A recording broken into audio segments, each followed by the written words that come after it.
So question, is it no longer a concern that our national senior football coach, now Mr. Steve McLaren, does not live in Jamaica?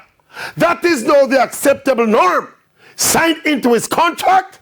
Remember, when Hal Grimson decided to move back to Iceland after a few months in Jamaica, people were surprised. Mr. McLaren, don't even bother with that.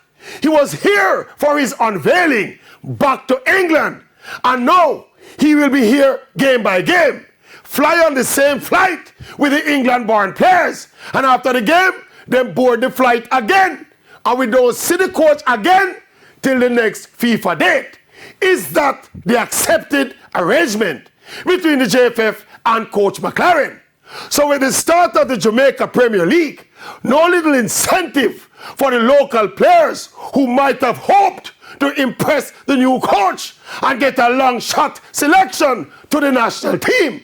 I mean, is this the new international football norm where the national coach is located off-site? Yes, yes, yes. Out of sight, yes. Dynamite!